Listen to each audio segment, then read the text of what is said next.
ध्यान आकृष्ट हो रहा था कि एक अभी कल पत्र महानिदेशक महोदय का जारी हुआ है, आपके व्हाट्सएप पर देख लेंगे, कल ही का पत्र जारी हुआ है कि हमारे क्या कर्तव्य और दायित्व है। जो आप प्रधानाध्यापक महोदय सारे लोग बैठे हैं, आप और अध्यापक साथियों का हम अपने अधिकार की बात तो करते हैं, लेकिन हमारे जो कर्तव्य और दायित्व है उस पर भी थोड़ा ध्यान रखेंगे। 2-4 पॉइंट में पढ़ दे रहा हूँ, आप लोग पत्र पढ़ लीजिएगा। विद्यालय खुलने के समय से 15 मिनट पूर्व विद्यालय में प्रार्थना सभा का आयोजन कराया जाए।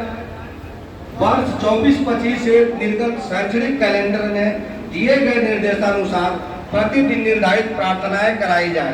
प्रार्थना सभा के बाद राष्ट्रगान जरूर कराया जाए। उसके बाद 5 से 7 मिनट तक बच्चों का ध्यान आकृष्ट कराया जाए। अक्सर कर होता यह है कि आप प्रधानाध्यापक महोदय तो विद्यालय पहुंच जाते हैं, लेकिन प्रेयर में आपके जो सहयोगी साथी हैं वो बहुत कम पहुंचते हैं। उनको लगता है कि प्रधानाध्यापक साहब सब कुछ करा लेंगे तो हम राजा बाबू जैसे जाएंगे और उसके बाद चल के पढ़ाना होगा तो पढ़ाएंगे या जो करेंगे। ऐसा उनको भी नहीं सोचना चाहिए और उनका भी ये दायित्व कर्तव्य नहीं है। सबको ये कर्तव्य दायित्व आपको बताइए, क्योंकि आप ही के साथ बैठक होती है हमारे सर के साथ, हम लोगों के साथ, तो आप ही के माध्यम से संदेश जाएगा कि सबकी उतनी जिम्मेदारी है जितनी हेडमास्टर साहब की जिम्मेदारी है। और ऐसा वो लोग करते हैं तो विद्यालय की छवि खराब होगी और आपके विद्यालय पर प्रतिकूल असर पड़ेगा, आपके नामांकन पर असर पड़ेगा, जो आपके लिए ठीक नहीं है। ढेर सारे सवाल जवाब आप प्रधानाध्यापक महोदयों से विभाग करता रहता है और जब आपका सहयोग नहीं मिलेगा तो आप उन सारे सवालों का जवाब नहीं दे पाएंगे। इसलिए सबका सहयोग अपेक्षित है। विद्यालय का जो परिवार है, जितने भी स्टाफ है, अभी नियुक्ति होने जा रही है।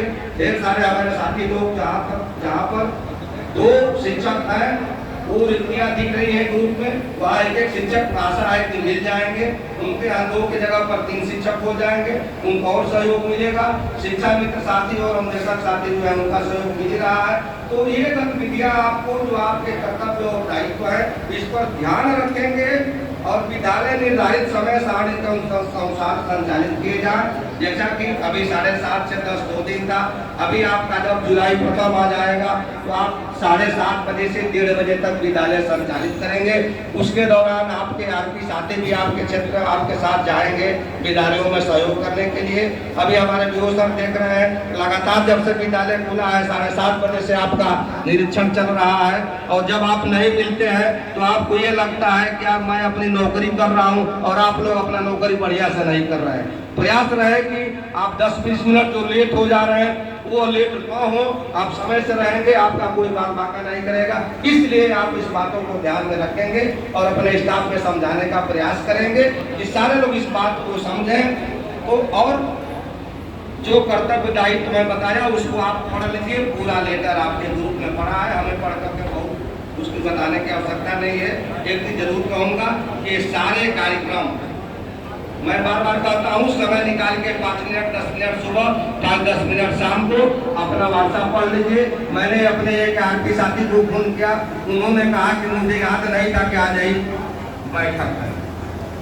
तो ये खतरनाक बात है, हम लोगों के लिए अच्छी बात नहीं है। पढ़ लेंगे 10 मिनट तो आपको अपडेट हो जाते हैं विभाग में क्या क्या हो रहा है, आपको तुरंत पता चल जाता है। हम लोग क्योंकि जिले से जुड़े हैं, जिले के ग्रुपों को हम लोग पढ़ लिया करते हैं 3 में 10 बार 5 बार, तो सारा अपडेट पता चल जाता है। तो हम अपडेट रहते हैं कि हमारे यहाँ क्या जिले में हो रहा है और हमें क्या करना है। अभी आज भ्रम था कि आरपी को फील्ड में जाना है कि नहीं। अभी जिले के ग्रुप में निर्देश था पीएसए साहब का कि ये सारे पीओज लोग, सारे आरपी साथी सभी लोग आज फील्ड में रहेंगे, जबकि जिले पर 3 दिन काउंसलिंग चल रही है। काउंसलिंग में भी जिनकी 10 बजे से ड्यूटी लगी है उनको भी फील्ड में जा करके एक आध विद्यालय 2-4 विद्यालयों का निरीक्षण सुपरविजन करके वहाँ जाना है। इसलिए प्रत्येक महीने अंतिम दिन एक डीटीएफ की बैठक होती है जो सीडीओ साहब और डीओ साहब किया करते हैं, डिस्ट्रिक्ट टास्क फोर्स, और उसमें सारी चीजों की समीक्षा होती है और वो सारी बातें पोर्टल से देख के की जाती है। आपका कुछ भी नहीं होता है, जो पोर्टल पर दिखता है उसी पर अधिकारी समीक्षा करते हैं। और आपको मैं बताऊं कि जब डीएम साहब या सीडीओ साहब कोई समीक्षा करते हैं तो वहाँ हम कोई झूठ साच नहीं बोल पाते हैं, न ही हम कुछ ऐसा कर सकते हैं जो जिससे मेरा आपका बचाव हो जाए। इसलिए इस बात को भी ध्यान रखते हुए कि हमारा नगरा का जो डेटा है जिस क्षेत्र में वो जो भी डेटा है वो है आपका डेटा बरकरार रहे, हाई पोजीशन पर रहे और एक अपने ब्लॉक की अस्मिता बनी रहे, क्योंकि जनपद का सबसे बड़ा ब्लॉक है।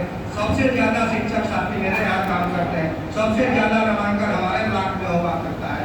5 ARP भी है, ऐसे भी ब्लॉक है जहाँ 2 ARP है, 3 ARP है। सारी टीम बहुत अच्छी है, तो हमारा डेटा अगर ऊपर रहेगा, हमारा डेटा 1 नंबर पर रहेगा, तो सबकी नजर में ये रहेगा कि नगरा बहुत बढ़िया है। इन्हीं सब बातों के साथ, शुभकामनाओं के साथ इस ग्रीष्म अवकाश के बाद हमारा जो अब विद्यालय खुला है, हम सारे कार्यक्रमों का संचालन समय से करते हुए अपने कर्तव्यों और दायित्वों का निर्वहन करेंगे। इन्हीं बातों के साथ जय हिंद, जय श्री राम।